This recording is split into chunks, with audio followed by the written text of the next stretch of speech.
欢迎您收听由喜马拉雅出品，福暖文化制作的精品多人剧《从孤惑鸟开始》，作者胡尔该，演播三生净水、刘兆坤、蔡新纯等人。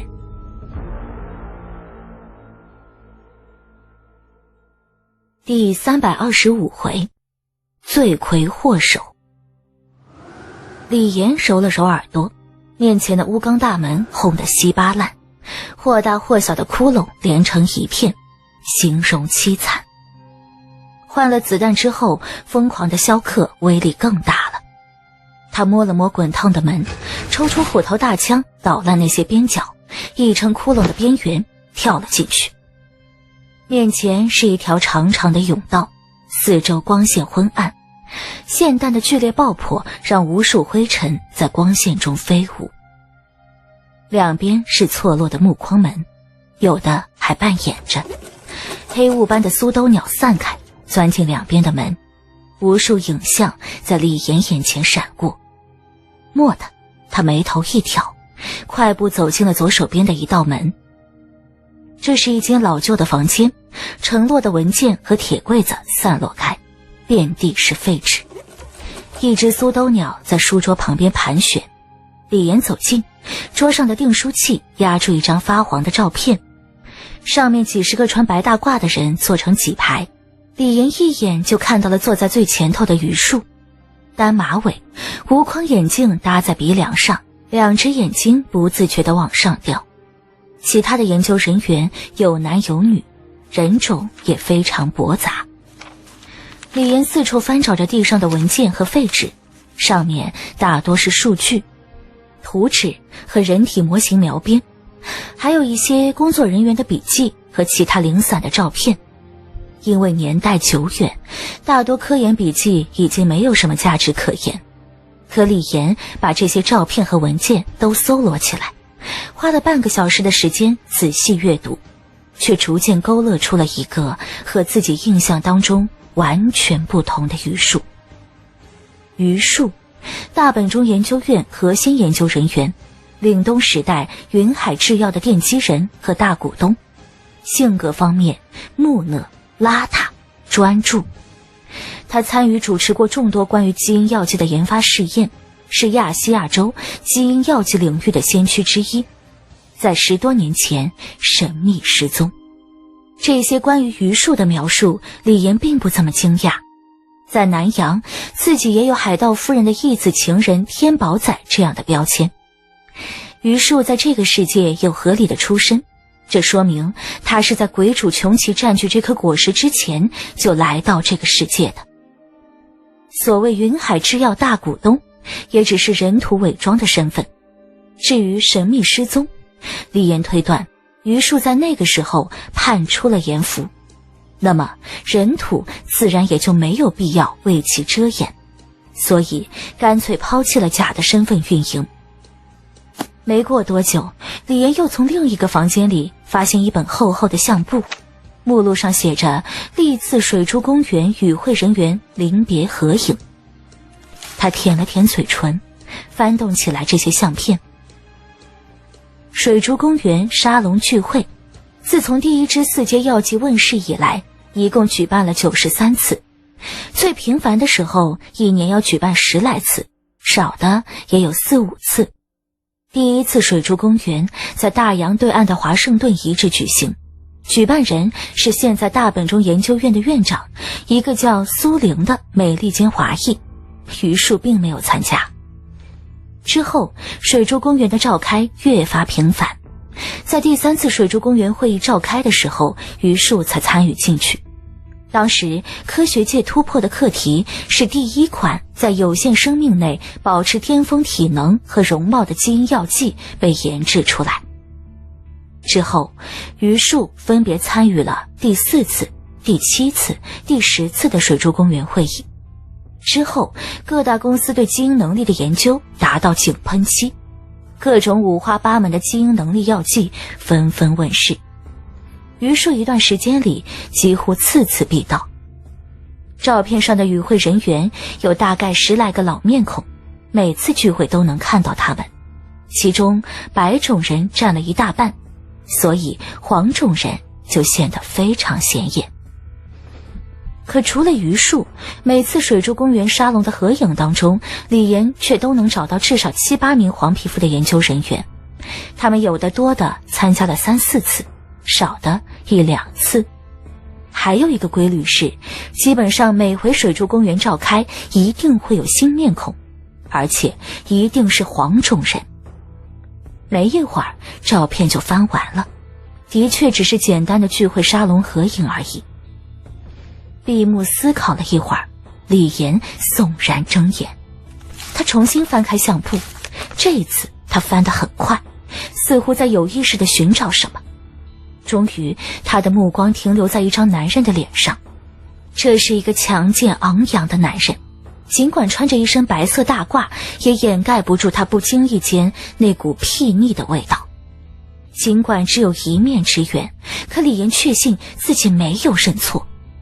余主曹元朝。李岩确信自己没有看错，那张脸的确是曹元朝没错，连相片上的表情都和在燕都世界遭遇他时一般无二。曹元朝参与的那次沙龙是庞贝军火的实验室研究出一种名叫天空风暴的4阶基因药剂，具体能力李岩找不到文字阐述，也无从得知其细节。李岩耐着性子继续寻找，果不其然，又找到几个熟悉的面孔。他看到了当下的界主詹月镜，乃至当初在靶场遭遇的那名毕方鸟的代行者，叫安京的女人。这些李岩打过照面、实力深不可测的资深严父行走，居然都以研究人员的身份参加过水珠公园的沙龙聚会。大魔鬼湖，湖面常年凝结几丈厚的斑驳冰块，忽然剧烈的震荡碎裂开来，数架黑色战机掠过天空，弹链摆动，火舌朝下，嘶歌震地。一名黑心的士兵手持怪异的枪支，扭曲的蓝色电流射向天空，被战机灵巧躲过，自己则被燃烧弹的火焰淹没。东日雅克的存在让黑心战车不得不放弃以火、炸药等热能系统进行作战的军事装备，可活尸却能利用自如，没有任何障碍。名叫薇拉的雅克活尸一手单方面进出燃烧反应，最大笼罩直径超过200公里，加上拉木爵手里包括3架黑佛陀在内，一共17架战机组成的4天王编队的强大火力，一度打得黑心战车抬不起头来。梁振勇来到大魔鬼湖之后，他带来了针对性的气流震导武器，以及大量的蓄电枪械，同时在活尸聚首的金属堡垒上空投放大量的金属催化剂，利用黑心士兵过硬的素质和战术搭配，一口气拔了拉木爵几个重要据点，一度扭转颓势。可战争的情势无可避免地朝对子的惨烈趋势滑落，黑星蒙受了进攻 B 区以来的最大损失。红了眼的梁振勇利用司令权限，尝试发动过一次500公里以外的超远距离导弹打击，而战术弹头落入东日雅克的能力范围之后，火焰推动迅速熄灭，哀鸣坠落。有人提议抛洒病毒武器，效果很差，活尸不吃这一套。大魔鬼湖本身也是辐射笼罩之地，拉木爵的士兵早就做好防护的措施。最行得通的是在战场上对发动能力的东日雅克进行斩首，只要东日雅克一死，大魔鬼湖顷刻就会崩盘。可讽刺的是，第6军满打满算最多拿出5名战斗类型的4阶单兵，而对方的4阶单兵初步估计有8个之多。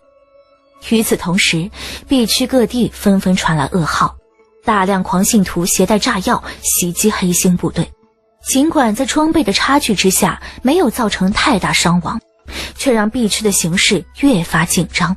梁振勇不惧怕药师佛的信徒的自杀式袭击，他怕的是对大魔鬼湖久攻不下，被他强力压服的土著势力会滋生不必要的麻烦，而且委员会要求拿到无尽的雅克的期限也越来越近了。另一方面，战机跌跌撞撞落下跑道，飞行员青年揉了揉通红的眼睛，踉跄着跳下战机。没走几步，眼前迎来一头白色短发的雅科夫博士。希尔盖，我们撑不了多久了。雅科夫脸色极为难看。再坚持一阵子。希尔盖，或者说拉木爵，面无表情。要撑你撑，我的人不干了！雅科夫尖叫道。拉木爵默然一会儿，叹了口气，问道：研究方面呢？我听说丘瑞雅克的资料连同样本都丢失了，如果没有成果，我们这次就真的玩完了。他话说得很丧气，可表情却看不出什么。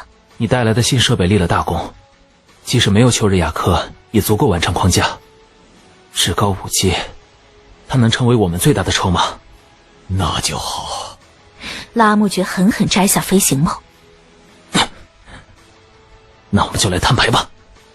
司令，我们截获了对方发出的电报。一名通讯员快步走了过来。内容呢？致黑心战车第6军梁司令，近日战局，梁司令指挥勇猛，士兵悍不畏死，攻势愈猛。我方本是苟延残喘，将军不惜伤亡，想必承自委员会之压力，不才拿来我自己看。梁振勇接过来，一目十行地看完。这封电报是拉木爵的口吻打的，内容是要求梁振勇暂时停火1个小时，并进行和谈。尽管有句名言是在战场拿不到的，在谈判桌上也休想拿到。可眼下的局势，梁振勇迫切要拿无尽的雅克，大魔鬼湖也向黑心战车证明，想消灭自己绝非那么简单的事。那么双方就有谈判的余地。梁振勇没有考虑太久，叫手下的女书记官通知第一战线的乔兴和梁维，半个小时之内停火。当最后一颗子弹偃旗息鼓，黑心战车有专门的人员将同僚的尸体装进尸袋，纷纷撤离。而没过多久，大魔鬼湖的堡垒方向，一辆老旧的装甲车慢悠悠地朝黑心战车的帐篷方向驾驶过来。最终走进梁振勇的帐篷的是几名穿着呢子大衣的男人，一名穿着洋装右手少一根小指的女孩，还有一个飞行员打扮的青年。自报家门如何？梁振勇两只军靴交叠，居中端坐，梁维和乔兴坐在他的身后，各自负伤。乔兴的伤势要严重很多，上半身缠着绷带，脸色也苍白无比。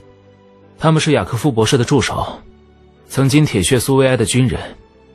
这个女孩叫妮娜，至于我，司令可以叫希尔盖。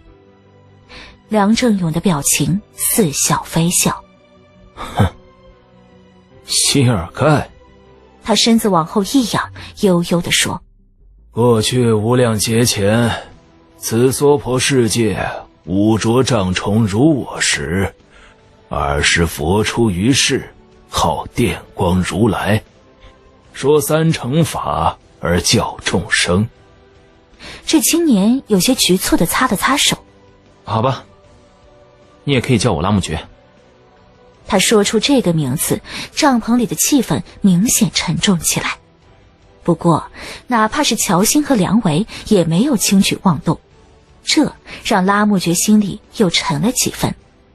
黑心战车的指挥层哪怕是2个年轻人，也比他想象的要沉得住气太多。你是来投降的？梁维话里带刺。哦，可以这么理解。第6军比我想的强太多了。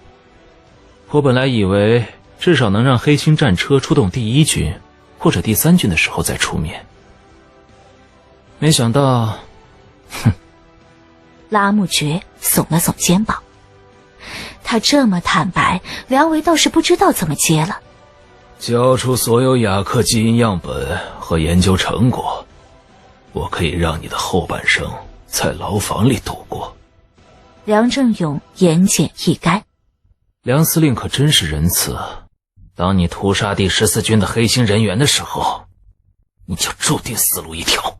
乔兴冷冷地说道。乔上校，我认得你，不过你心里很明白，世上没什么非得用鲜血偿还的代价。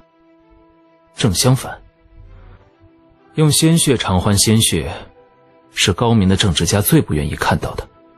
拉木觉回应。乔兴打断了拉木觉，神色阴冷。用鲜血偿还之后，我们一样能拿到我们想要的。梁振勇一摆手，冲拉木觉扬了扬下巴。说下去。拉木觉笑了笑，他拿出一个盒子，里面是3支暗金色的针剂。这就是大魔鬼湖和药师佛20多年来的研究成果。顺带一提，我来之前已经销毁了所有电脑数据和纸质文件，连同上百份剩余样本都砸了一个干净。现在你能从大魔鬼湖拿到的，只有这3支脆弱的药剂以及雅克战士的尸体。不过谈判破裂的话，我们会在死前服用基因污染药剂，那样你就什么都拿不到了。梁振勇神色缓了缓。说说吧，你们想要什么？他心里十分清楚，对于委员会来说，这份雅克基因的成果有多么重要。他的底线是名义上处死药师佛领袖拉木觉，暗地里允许拉木觉及其手下以秘密身份加入黑心战车。只要他展现出足够的价值，这些都好商量。我的要求很简单，我想请梁司令看一部我私人制作的纪录电影。梁维扑哧笑出了声。梁振勇没笑，他眉毛往下一搭。关于什么的电影？拉木觉拿出之前准备好的放映设备。关于政治，关于秩序，关于权力和欲望，关于……拉木觉神色一厉。凛冬以来，人类几乎灭亡的罪魁祸首。他按下按钮，一个众人再熟悉不过的标志出现在屏幕上：尖塔时钟，大本钟研究院。